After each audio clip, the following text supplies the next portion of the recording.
On 2 now, more goings on in the Mobile Army Surgical Hospital with Alan Alder and Wayne Rogers in MASH.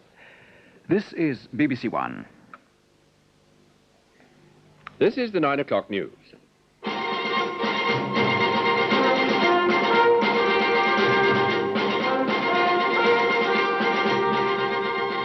Good evening. Labour's overall majority looks like being 3.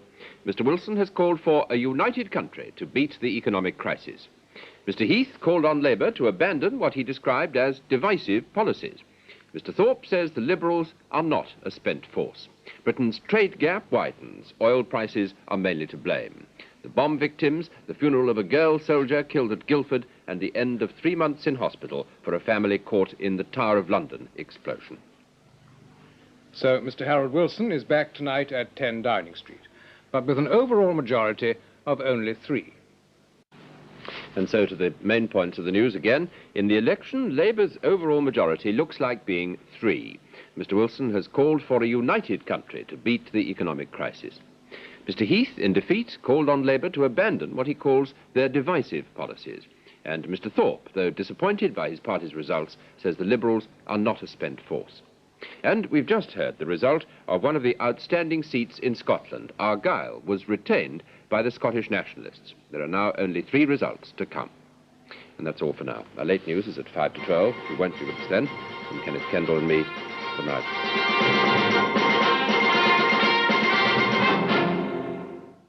This is BBC DZDE TV Channel 2.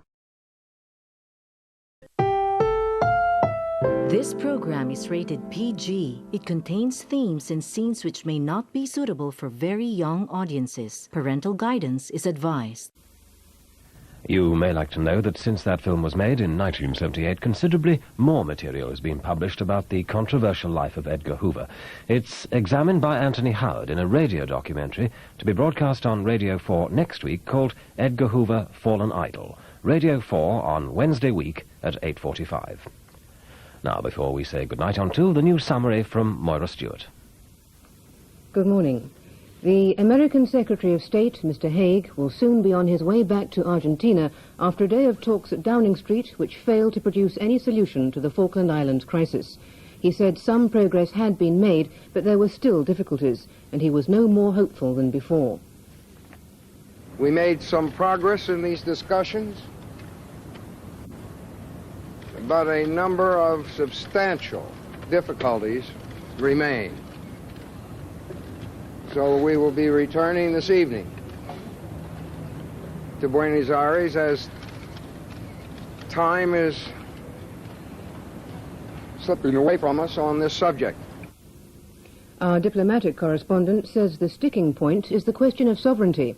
The Argentines, he says, have insisted that their flag should continue to fly over the islands. Whatever arrangements, the Canadian government has banned all Argentine imports and stopped credit for exports.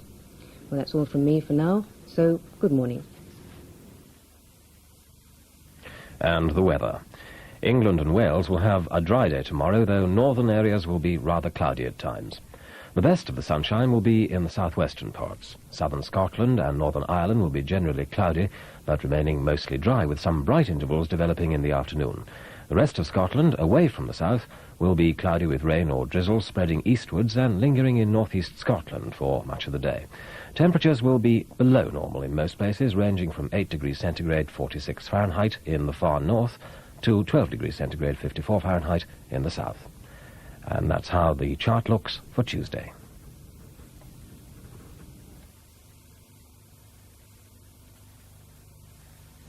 It's just after 14 minutes past midnight.